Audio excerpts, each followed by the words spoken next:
함께 조안기도 하심으로 사순절 제4주 주일 예배를 시작하겠습니다.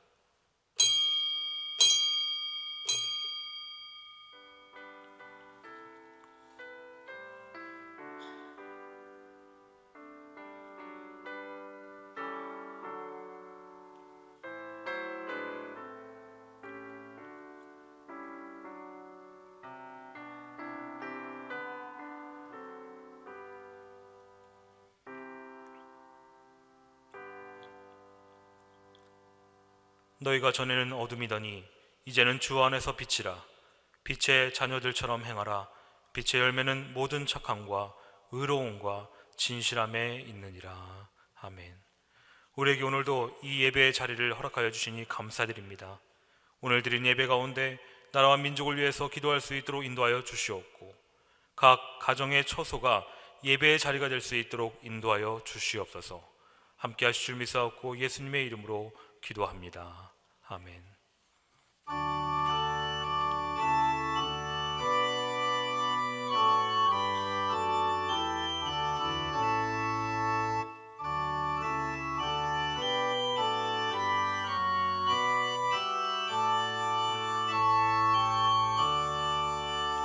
만유의 주 앞에 감사를 드리고 다 경배하면서 찬송을 부르세. 내 맘 여호 한 소리로 주를 찬양하라.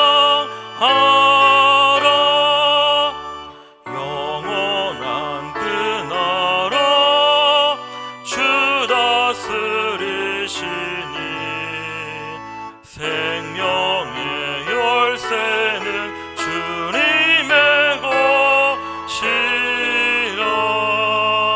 내 맘 열어 한 소리로 기뻐 주를 찬양하라. 죄짐을 벗은 후 주 앞에 가리니 마음에 영원한 기쁨이 넘친다.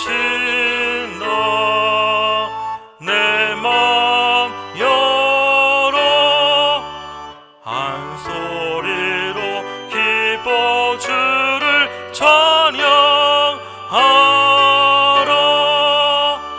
참 소망 가지고 그날을 기리며 주 다시 오실 때 기쁘게 맞으리. 내 맘 열어 한 소리로 기뻐 주를 찬양하라.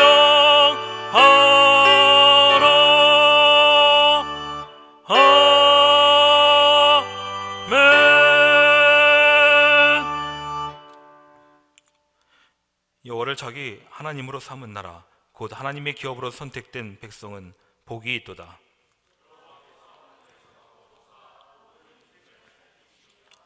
곧 그가 거하시는 곳에서 세상의 모든 거민들을 굽어 살피시는도다.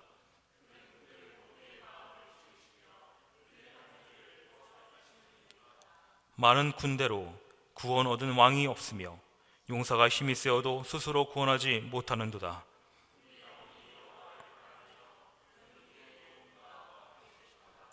우리 마음이 그를 즐거워하며 우리가 그의 성호를 의지하였기 때문이로다.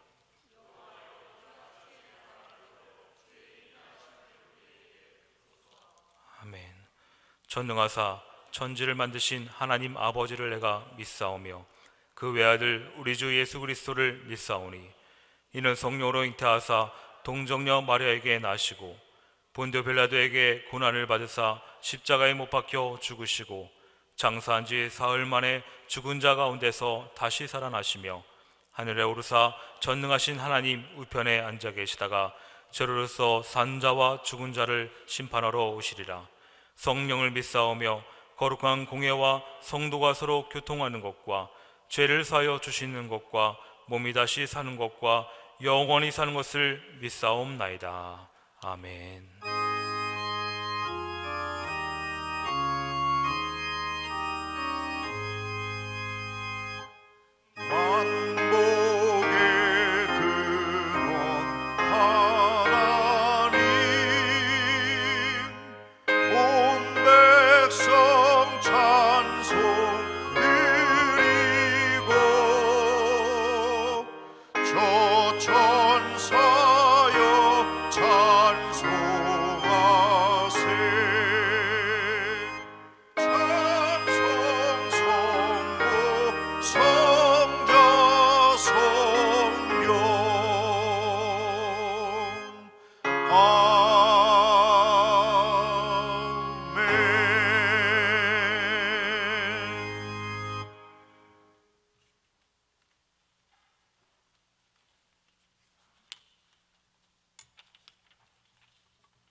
새 사냥꾼의 올무에서와 심한 전염병에서도 건지시는 우리의 피난처여 요새가 되시는 임마누엘 하나님, 오늘도 변함없이 하나님을 예배할 수 있는 주의를 허락하시니 감사합니다. 하나님께서 보시기에 좋았던 세상은 지금 코로나19 사태로 온통 두려움과 혼란에 빠져 있으며 모든 일상이 정지되어 생기를 잃어가고 있습니다.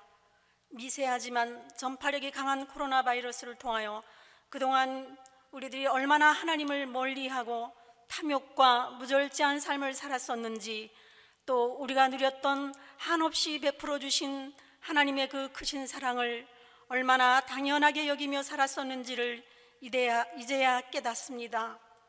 주님, 하나님 뜻대로 살지 못한 저희들의 모든 죄악들을 용서하여 주옵소서. 그리고 불쌍히 여겨주시옵소서. 내 이름으로 일컫는 내 백성이 그들의 악한 길에서 떠나 스스로 낮추고 기도하여 내 얼굴을 찾으면 내가 하늘에서 듣고 그들의 죄를 사하고 땅을 고칠지라 하고 약속하신 주님, 환자와 고통받는 사람들을 고쳐주옵시고 수고하는 의료진과 봉사자들을 지켜주시옵소서. 그리고 코로나 바이러스 치료제를 속히 개발하게 도와주시옵소서. 공의의 하나님, 수많은 청년들과 영혼들을 속여 가정을 파괴하는 거짓 이단 신천지는 사라지게 하시고 오직 예수 그리스도의 십자가만이 세상에 널리 전파되게 하여 주시옵소서. 우리 교회가 이때를 위해 영상 예배를 드릴 수 있는 시스템과 감사한 마음을 표현할 수 있는 온라인 헌금의 통로를 예비해 주심도 감사합니다. 담임 목사님을 통해 선포되는 생명의 말씀이 우리의 영의 양식이 되어 건강하고 생명력 넘치는 한 주간을 보내게 하여 주시옵소서. 목사님 가정과 부교역자님들, 교회 직원들과 성도들의 가정을 안전하고 건강하게 지켜주셔서 이 코로나 위기를 잘 극복하게 하여 주시옵소서. 흩어져 있는 우리들이 성령의 인도하심을 받아 각 가정에서 변함없이 영과 진리로 예배하게 하시고 어린아이와 같은 신앙을 회복하는 은혜를 더하사 흔들림 없이 주님만 바라보게 도와주시옵소서. 우리의 길이요 진리요 생명 되시는 예수님 이름으로 기도합니다. 아멘.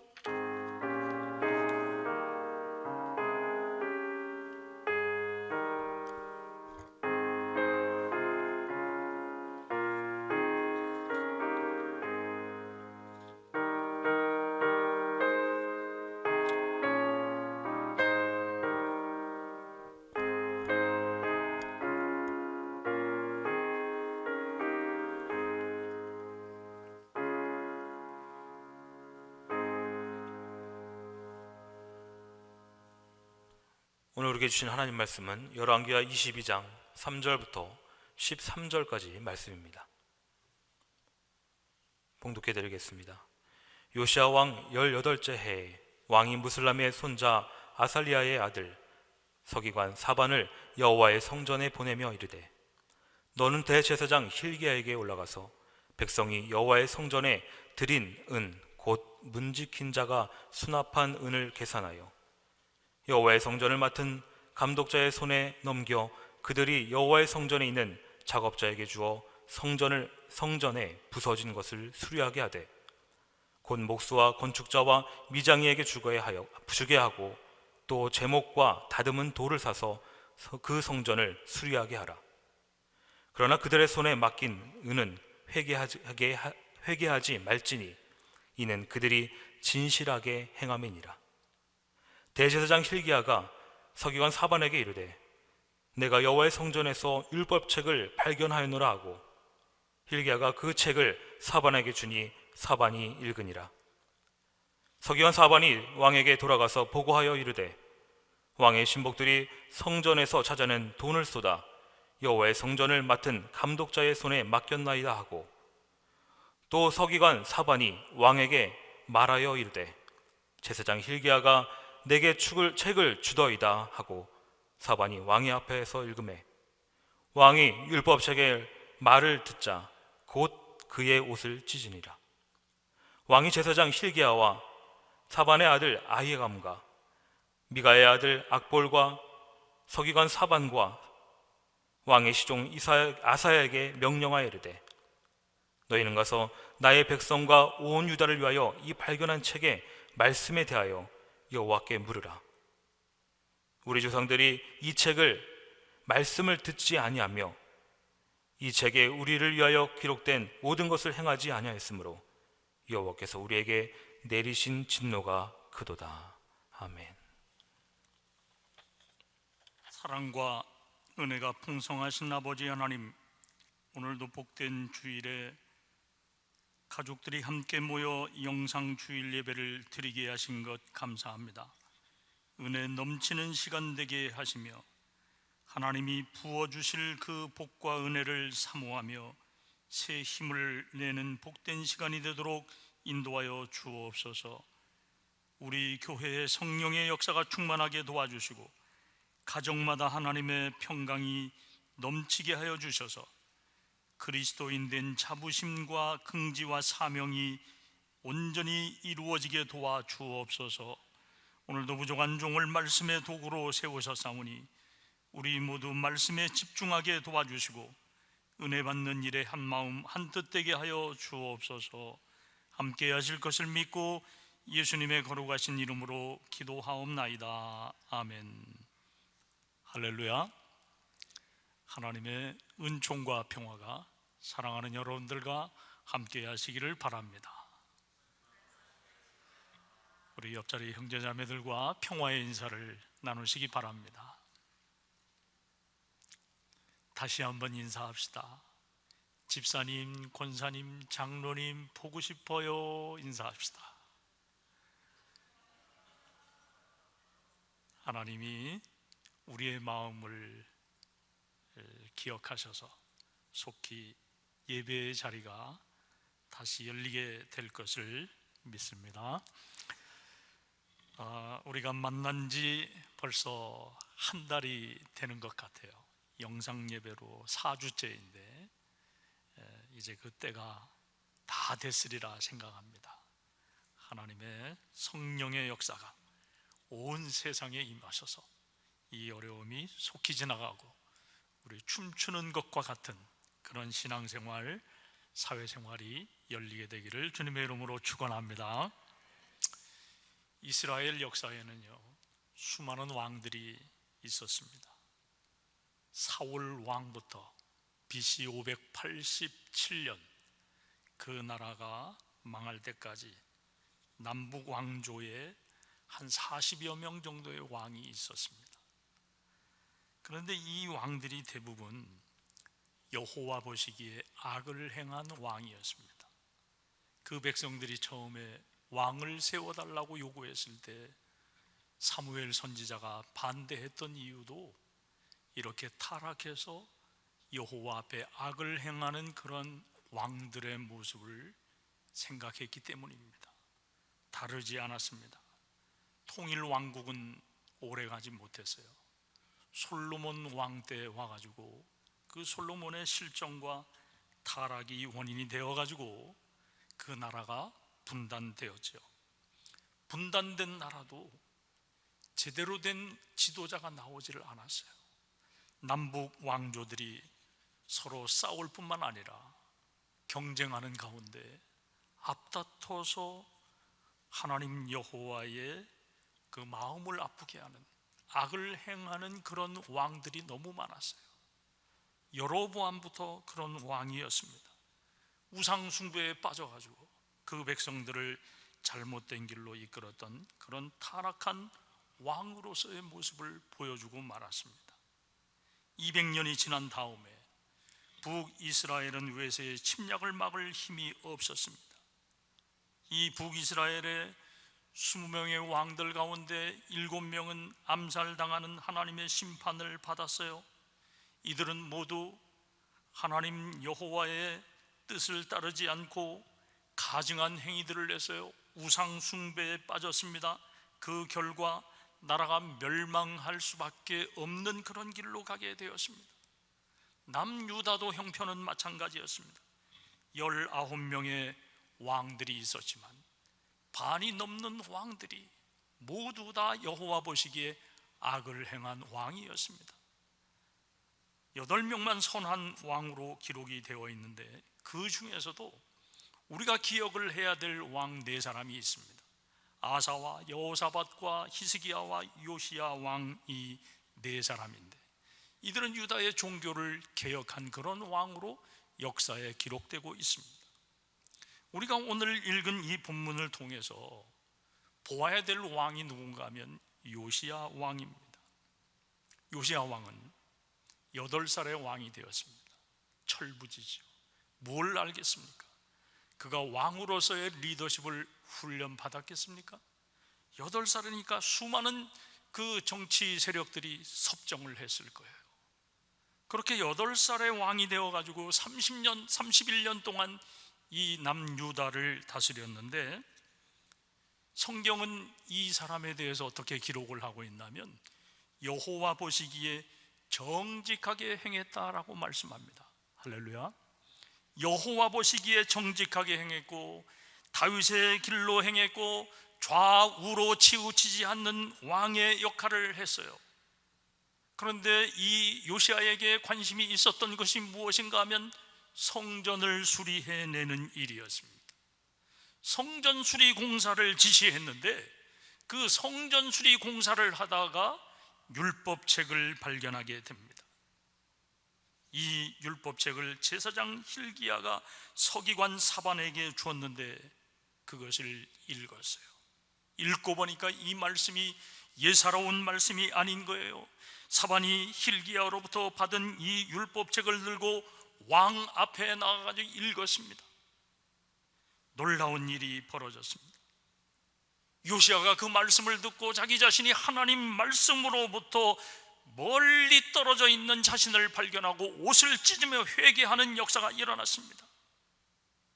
이 왕을 중심으로 해서 유다의 장로들과 제사장들과 예언자들은 모두 하나님의 말씀대로 행하기를 결심했어요. 지도자가 먼저 하나님 앞에 바로 서는 그런 역사가 일어나게 된 겁니다. 요시야의 회개가 유다의 종교를 개혁하는 계기가 되었던 것을 보게 됩니다. 바알과 아세라와 또 점성술, 그 다음에 이교도의 제사장들, 암몬의 신인 몰록 숭배자들, 1월 성신 숭배자들, 드라빔, 이 모든 것들을 다 불태워버리고 없애버리는 그런 이 종교 개혁을 단행한 것이 요시야의 결단이었습니다. 엄청나게 중요한 일을 했던 겁니다. 이 오랜 세월 동안 우상 숭배에 빠져있는 이 백성들의 사고방식, 종교적인 그 삶의 태도를 바꾼다라고 하는 것이 결코 간단한 문제가 아니란 말이에요. 요시야는 어떤 왕도 행하지 못했던 유다의 종교를 개혁했습니다. 우리가 여기서 기억을 해야 될 것은 요시야의 종교 개혁이 성전 수리 공사로부터 시작이 되었다라고 하는 겁니다. 요시야는 성전의 중요성을 알았던 지도자였습니다. 성전을 사랑한 이 유다의 왕이었습니다. 성전 중심의 신앙생활이 중요한 것을 이 요시야가 발견을 하게 됐단 말이에요. 아수르와 바벨론을 의지하는 것은 그 백성들을 쇠퇴하게 만드는 길이고 여호와의 신앙을 회복할 수 있는 길이 못 된다라고 하는 것을 깨달았던 겁니다. 오늘 우리가 이 영상으로 네 번째 주일 예배를 하나님 앞에 드리고 있습니다마는 속히 이 성전에서 하나님 앞에 예배드리는 날이 오도록 우리가 기도해야 될 줄 믿습니다. 온전한 영적 생활은 성전 중심의 신앙생활을 통해서 가능하다라고 하는 것을 기억해야 돼요. 성전을 사랑할 때에 세상을 이기는 힘이 나온다라고 하는 거예요. 요시야가 그것을 일찍이 알았던 겁니다. 하나님은 요시야에게 성전 중심의 신앙으로 한 시대를 개혁하는 중요한 역할을 감당하게 하셨어요. 우연히 발견된 이 율법책은 그를 비롯한 유다 백성들의 심금을 울렸습니다. 요시야는 말씀을 듣는 것으로 끝나지 않았습니다. 이 말씀이 유다 백성들의 삶의 현실이 되게 만들었단 말이에요. 성전 수리 공사에서 발견된 옛날 유물로 이 말씀을 받아들인 것이 아니라 그 말씀이 자기의 현실을 산 유다 백성들의 현실을 개혁할 수 있는 진리라고 마음속으로 받아들이고 이해를 했다는 데 중요성이 있습니다. 하나님의 말씀을 마음으로 이해하게 되니까 회개가 나오는 겁니다. 요시야는 옷을 찢고 통에 잡아가는 그 자세를 보일 수밖에 없었어요. 요시야의 마음이 하나님의 말씀을 대할 때 뜨거워진 겁니다. 요시야는 말씀을 듣고 행하는 사람이었습니다. 우리 주님이 말씀했지요. 마태복음 7장 24절에 누구든지 나의 이 말을 듣고 행하는 자는 그 집을 반석 위에 지은 지혜로운 사람 같다고 말씀을 했어요. 말씀을 듣고 행하는 자가 지혜로운 사람이라고 주님이 말씀을 했는데 요시야는 지혜로운 사람이었습니다. 말씀을 행할 때 그 말씀이 능력이 되는 거예요. 하나님의 말씀은 교회의 책이고 믿음의 책입니다. 성경을 체계적으로 연구해야 되지만 이 성경이 지식과 학문의 도구가 아니라는 것을 우리가 알아야 돼요. 성경은 영적인 삶으로 우리를 이끄는 능력이 있습니다.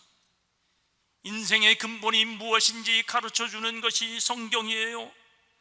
오늘 우리가 이 성경책 한 장 한 장을 읽어가면서 하나님의 말씀이 이 감동으로 되었다라고 하는 것을 절대 놓치면 안 되는 겁니다. 성경은 하나님의 감동으로 된 책이라고 하는 믿음으로 이 말씀을 대해야 되는 겁니다.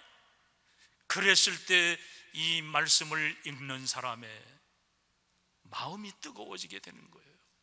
회개가 나오게 되는 겁니다. 여러분이 정말 하나님의 말씀을 대하면서 감동의 눈물을 흘려본 적이 얼마나 있습니까? 회개하는 심정이 들었던 그런 때가 얼마나 있었습니까? 우리가 오늘 깊이 생각해 보아야 될 이러한 말씀이라고 생각합니다.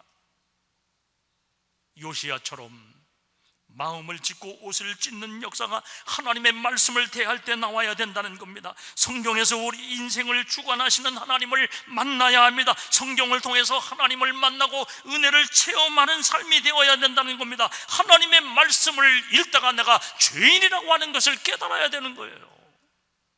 여러분, 겸손한 게 뭔지 아십니까? 겸손한 거는요, 내가 죄인인 것을 깨닫는 거예요. 그게 가장 겸손을 잘 표현하는 겁니다. 종교개혁 이전 시대에는요, 그때 성도들은 성경책을 자유롭게 볼 수가 없었습니다. 교회의 권위가, 사제들의 권위가 성경책을 보도록 허용하지 않았습니다. 성경은 오직 사제들의 절대 권위를 높이고 교권을 유지하는 데 쓰였을 뿐입니다. 대신 유럽에 가서 보면 그 예배당마다 성화들이 엄청 많잖아요. 성경의 내용들을 다 프레스코아로 천장의 벽에다가 그려놓고 그걸 보도록 한 겁니다. 여러 차례 그 성전에 가서 그림들을 봅니다만 이해되지 않는 그림들이 더 많은 거예요. 물론 그 시대에 문맹자들이 많기도 했습니다마는 사제들이 하나님의 말씀을 모든 사람들이 읽고 은혜 받도록 허락하지 않았다는 겁니다. 중세기에 이 사제들이 자신의 권위를 세우기 위해서 살아있는 하나님의 말씀을 죽은 말씀이 되도록 만들었다는 겁니다. 그런데 종교개혁이 일어나면서 종교개혁자들은 살아있는 하나님의 말씀대로 그 말씀이 살아서 역사하도록 많은 사람들의 심령을 울리도록 그렇게 만들었다라고 하는 데 있어서 중요한 의미가 있었던 거지요. 교회는 하나님의 말씀으로 삶이 변화되고 능력이 되게 하는데 소홀해서는 안 됩니다. 그런데 정말 우리가 하나님의 말씀 앞에 날마다 서 있는 삶을 살아간다고 생각하십니까? 성경이 부족하던 시절을 생각해 보면 우리 믿음의 선배들은 말씀을 귀중하게 여겼어요. 진리를 사수하려고 희생을 감수했습니다.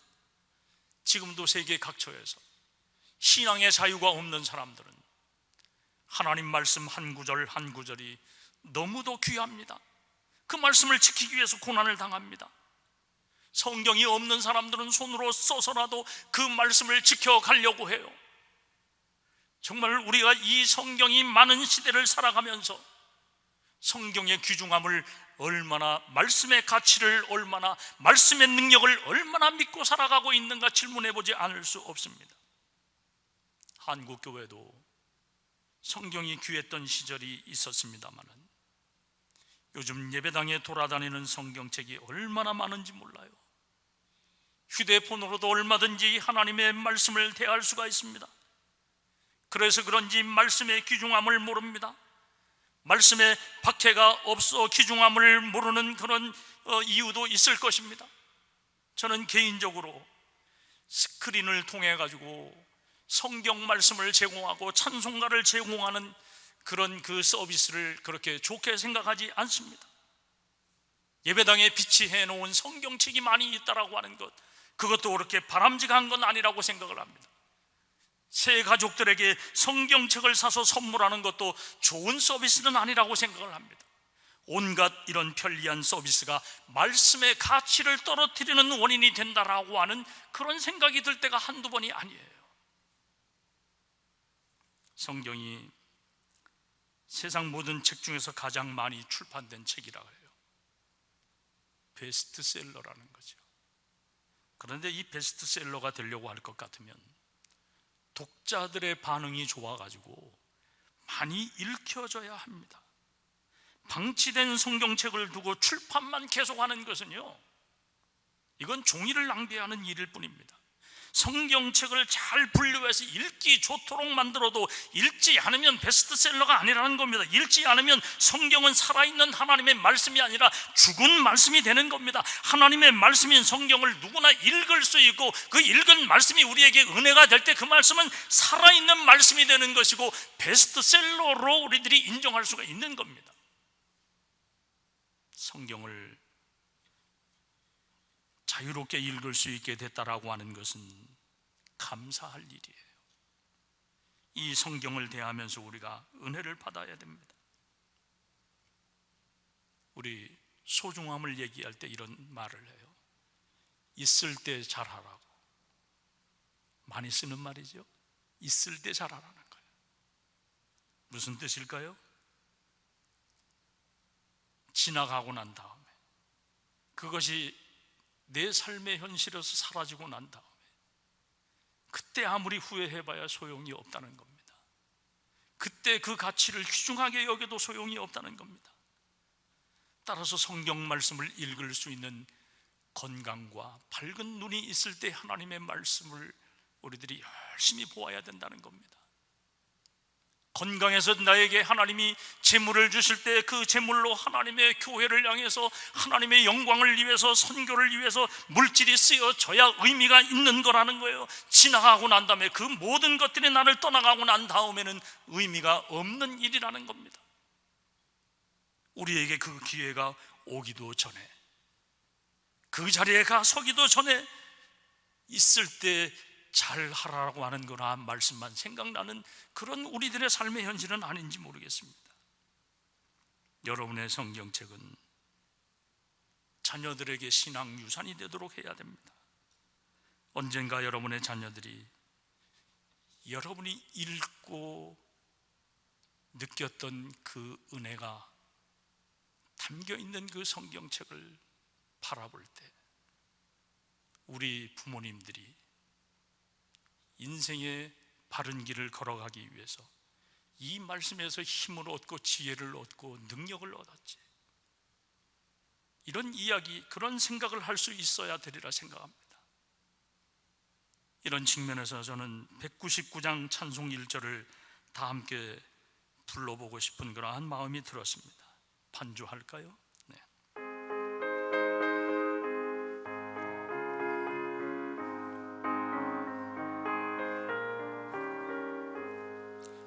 나의 사랑하는 책 비록 헤어졌으나 어머님의 무릎 위에 앉아서 재미있게 듣던 말 그때 일을 지금도 내가 잊지 않고 기억합니다. 귀하고 귀하다 우리 어머님이 들려주시던 재미있게 듣던 말 이 책 중에 있으니 이 성경 심히 사랑합니다. 우리 자녀들이 여러분의 손때 묻은 성경책을 보고 우리 부모님들이 은혜 받은 체험이 있는 책이구나 라는 그러한 생각이 들도록 그 손때 묻은 책을 잘 보관해야 된다고 생각합니다. 죽을 때 그것을 부장품으로 무덤 속에 넣는다고 선사시대의 유물이 되는 것 아닙니다. 손때 묻은 성경책을 유산으로 남기십시오. 그것이 여러분 인생의 중요한 가치를 나타내는 귀한 길이기 때문입니다. 여러분의 성경책은 하나님의 말씀으로 인생을 살았던 증거가 될 수 있어야 된다는 겁니다. 하나님의 말씀은 능력이 있습니다. 하나님의 말씀을 대할 때 새 힘을 얻습니다. 하나님의 말씀을 보면 인생의 길이 보입니다. 하나님 말씀대로 살아가는 사람은 절대 인생을 빗나가지 않게 합니다. 시편 1편 1절 말씀이 우리에게 강조하고 있습니다.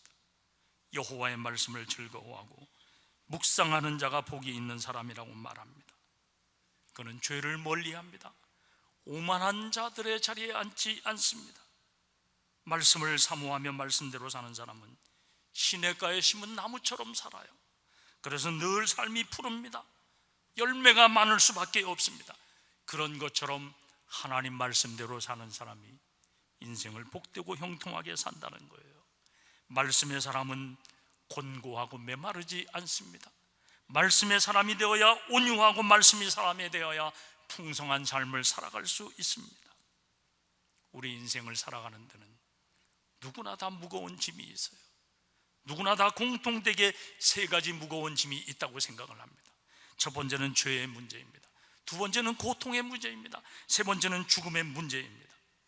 그런데 성경이 이 세 가지 문제를 해결해 줍니다.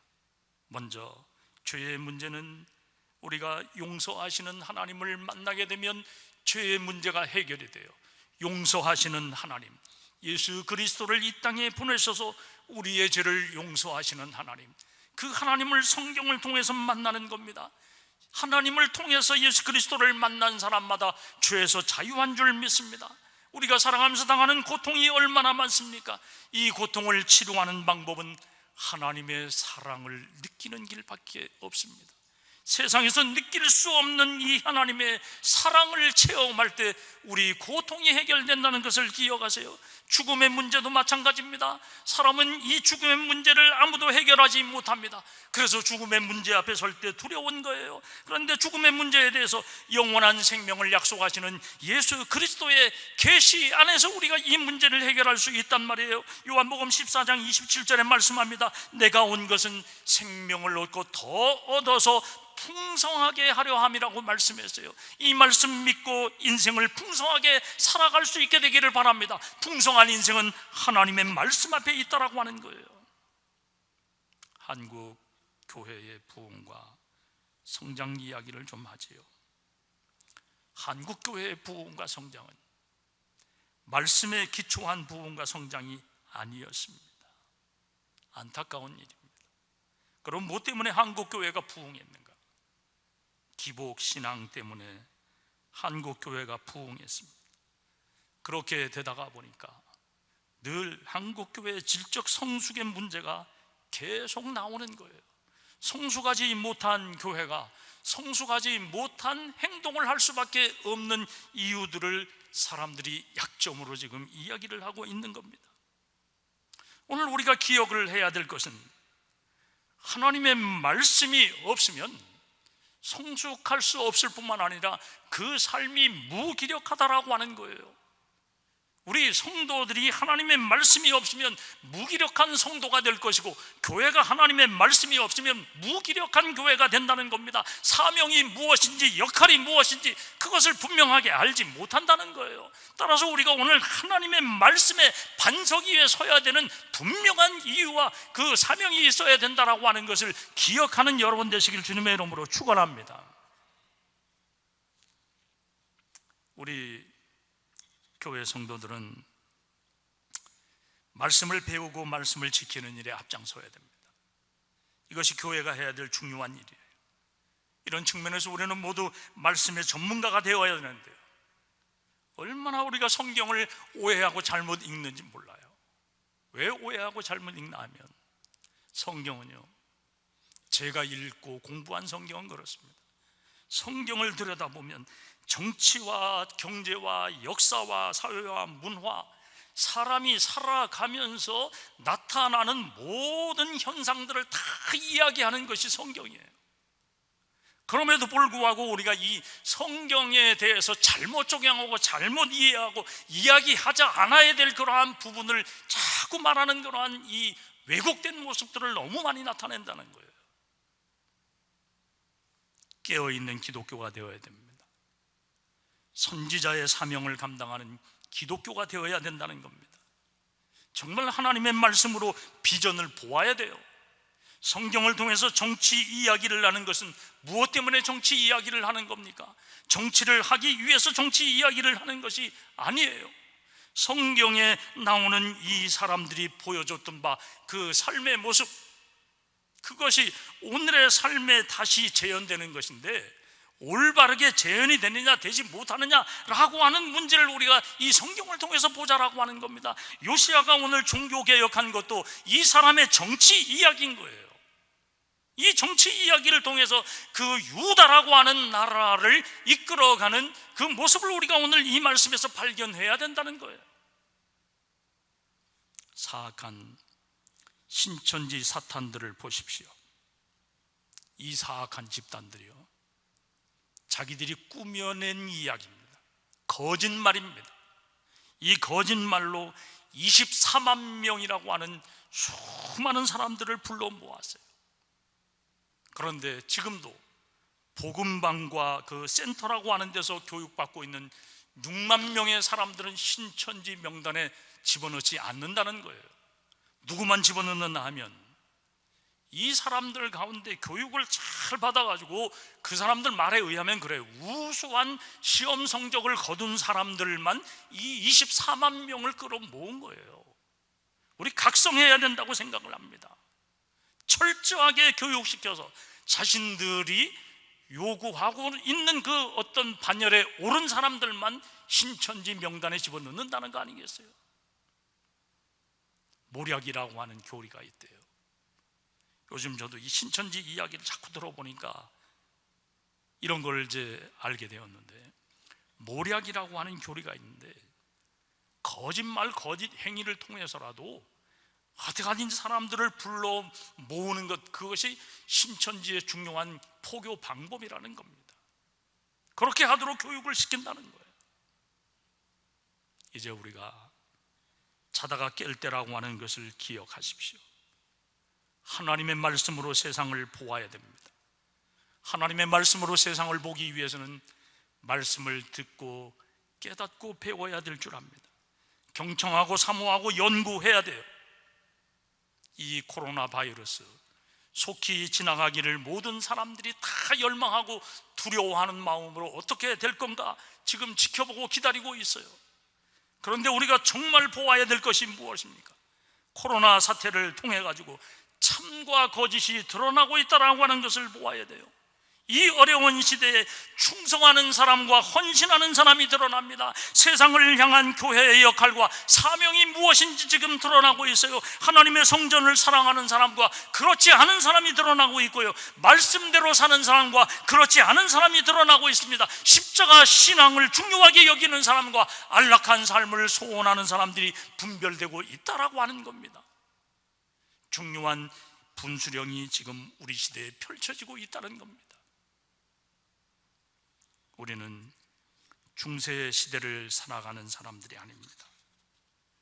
누구든지 자유롭게 하나님의 말씀을 읽고 해석하고 전파할 수 있는 신앙의 자유와 또 개성이 존중되는 그러한 시대에 살고 있습니다. 세상의 지식이라고 하는 것이 하루가 다르게 발전하고 우리가 모르는 것이 얼마나 많은지 몰라요. 따라서 오늘의 성도들은 이 현대 세계를 살아가는데 필요한 도덕과 양심과 인간성과 인생의 방향을 결정하는 그 진리가 있어야 되는데 그것을 어디서 여러분들이 발견하겠습니까? 하나님의 말씀에서 그것을 찾아야 된다는 것을 잊지 않게 되기를 주님의 이름으로 축원합니다. 요시야는 하나님의 말씀을 듣고 종교를 개혁한 사람이었습니다. 요시야의 종교 개혁을 신명기적인 종교개혁이라 그렇게 얘기를 해요. 그리고 신명기를 알아야 되잖아요. 이 신명기라고 하는 책은요, 이스라엘 백성들이 가나안을 정복하여서 그 가나안 땅에서 살기 위한 40년 동안 방황했던 그 세월이 있었던 걸 우리가 잘 알잖아요. 40년은 이 약속의 땅인 가나안에 들어갈 준비를 하는 그 시기였단 말이에요. 그래서 이 백성들이 가나안 땅에 들어갔을 때 그들이 지키고 그들이 살아가야 될 삶의 방법을 가르친 책이 신명기라고 하는 책이에요. 그 책의 내용이 뭔가 하면 모든 신들 중에 가장 뛰어난 신, 모든 주 중에 가장 위대한 주님, 하나님은 땅과 모든 것을 소유하실 뿐만 아니라 만민 중에서도 이스라엘을 선택하신 분이라는 겁니다. 그 뜻을 꺾을 자가 없고 하나님은 공의로우신 분이라고 하는 것을 일관되게 얘기하는 것이 신명기 사가의 메시지라고 하는 겁니다. 이 말씀대로 살아라고 하는 거예요. 요시야가 종교를 개혁할 때 신명기적인 관점에서 종교를 개혁해낸 겁니다. 하나님 여호와가 그 백성들을 지키시고 그 백성들의 주인이라는 겁니다. 아수르를 의지하고 바벨론을 의지했을 때 그들이 유다 백성들을 살려주는 것이 아니라는 거예요. 이런 측면에서 요시야는 신명기의 하나님 정신으로 돌아가는 것을 중요하게 여겼고 그것을 실천했다는 겁니다. 오늘 이 시대의 성경이 교회 안에서 침묵하게 하면 안 됩니다. 우리가 말씀대로 살아야 됩니다. 하나님의 말씀 중심으로 살아갈 때 변화는 일어나게 될 것이고 우리는 이 시대와 사회의 개혁자요 선지자로 자리매김하게 될 것입니다. 하나님 말씀대로 살아야 됩니다. 하나님 말씀대로 살아야 교회가 제 모습과 제 역할을 감당하게 됩니다. 하나님의 말씀을 듣고 깨달아 하나님 선교에 앞장서는 우리 여주중앙교회, 여주중앙재단의 성도들이 되시기를 주님의 이름으로 축원합니다. 거룩하신 아버지 하나님, 오늘도 저희들을 복된 주일에 말씀 앞에 서게 하신 것 감사합니다. 말씀이 생명되게 하여 주시고 그리스도의 그 풍성한 계절이 이 땅에 다시 올 수 있도록 깨어있는 하나님의 사람들로 온전히 구별하여 주시옵소서. 말씀의 능력이 나타나게 하여 주시옵소서. 말씀을 통해서 변화되는 역사가 교회와 가정의 모든 삶의 구조 안에 나타나도록 역사하여 주옵소서. 예수님 이름으로 기도드리옵나이다. 아멘.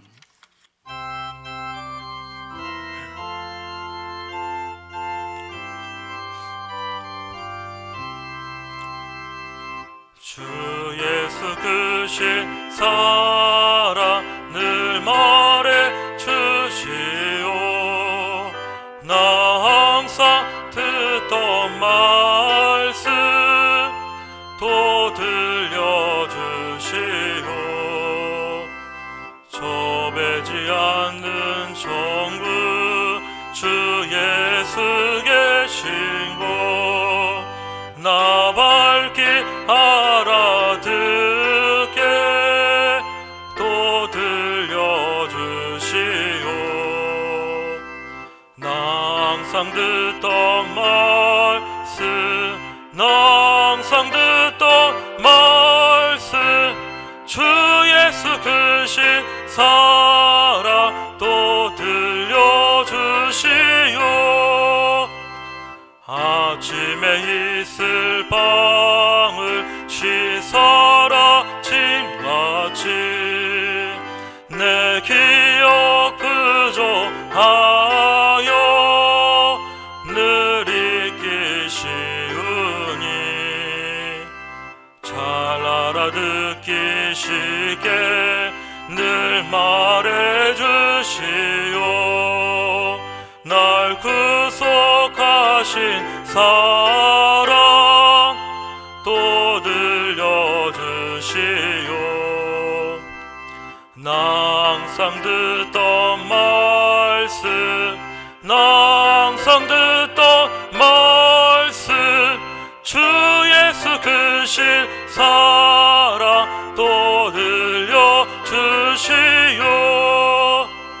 주 예수 나를 위해 이 세상 오셔서 날 구속하신 은혜 말하여 주시오. 나 같은 사람 위에 주 보혈을 였네. 이 복스러운 말씀 또 들려주시오. 나 항상 듣던 말씀 나 항상 듣던 말씀 주 예수 크신 사랑 또 들려주시오. 이 세상 헛된 영화 날 미워할 때에 주 예수 크신 사랑 늘 들려주시오. 천국의 빛난 영광 내 눈에 비칠 때 주 예수 크신 사랑 또 들려주시오. 나 항상 듣던 말씀 나 항상 듣던 말씀 주 예수 크신 사랑 또 들려주시오.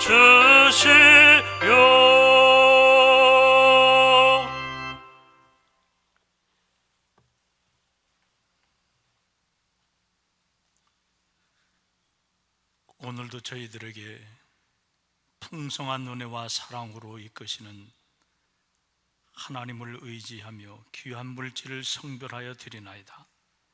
연락하여 주옵소서. 삶은 복되고 거룩하게 도와주시며 주님의 뜻을 이룩하는 우리 삶의 현장이 되도록 축복하여 주시옵소서. 손으로 행하는 일들 잘 되게 도와주시고 하나님의 은혜와 사랑이 담기게 도와주시며 믿음의 덕을 나타내도록 인도하여 주옵소서. 정직함을 요구하는 많은 사람들이 있지만 정직한 자를 볼 수 없는 이 시대 가운데 그리스도인으로 정직의 윤리를 실천하게 도와주시고 빛된 삶으로 부족함이 없도록 인도하여 주시옵기를 원합니다. 성실함과 근면함이 있게 도와주시고 나누어주고 섬기는 삶의 아름다운 태도들이 저희들 가운데 넘치게 하여 주시옵소서. 온 교회를 축복하여 주시옵기를 원합니다. 가정마다 생업의 복을 내려주시고 그 손이 하는 일들 잘되게 도와주시되 풍성한 것을 하나님 앞에 넘치게 드릴 수 있는 저희들 되도록 인도하여 주시옵소서. 11조 헌금, 감사 헌금, 해외 선교 헌금, 1000번째 헌금, 교육관 건축 헌금, 주일 헌금, 주머니 헌금에 이르기까지 하나님께서 그 모든 손길들을 복되고 거룩하게 하여 주옵소서. 함께 하실 것을 믿고 예수님의 거룩하신 이름으로 기도드리옵나이다. 아멘. 교회 소식입니다. 이번 한 주도 수요 예배와 심야 기도회는 각 가정에서 영상 예배로 드립니다. 예배당은 개방하지 않습니다. 속회 지도자들은 속회원들의 긴급 상황을 교구 목사에게 알려주시기 바랍니다. 2020년에는 여주중앙교회 성도들 모두 한 사람이 한 사람씩 전도하기로 했습니다. 전도 대상자를 정하시고 작정하셔서 기도하시기 바랍니다. 사순절 성경 전시회를 계획 중에 있습니다. 성교회별 필사 외에 개인 필사자도 참여가 가능합니다. 다양한 방법의 필사본을 갖고 계신 성도님들의 적극적인 참여를 부탁드립니다. 필사본은 코로나19 사태가 정리되어 교회에서 예배드리게 되었을 때 제출하시면 됩니다. 이상 교회 소식을 마칩니다.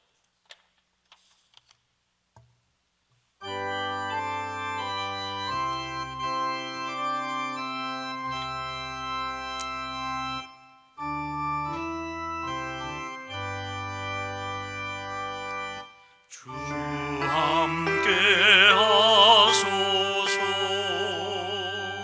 주 함께 하소서.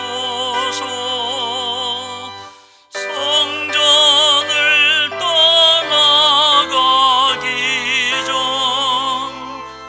주님께 비오니 주 함께 하소서.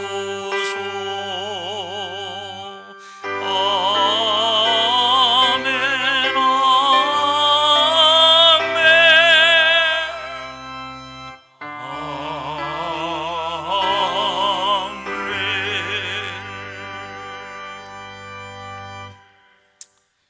지금은 우리 주 예수 그리스도의 은혜와 하나님 아버지 크신 사랑과 성령의 위로 감동하심이 우리 삶을 말씀으로 조명하고 말씀에서 새 힘을 얻고 말씀으로 올바른 삶을 살아갈 수 있는 그리스도인 되기를 결심하는 우리 중앙재단의 모든 성도들과 우리 여주 중앙교회와 여주 지역사회와 이 나라 이민족 위에 이제로부터 영원토록 함께하여 주시옵기를 간절히 축원하옵나이다. 아멘.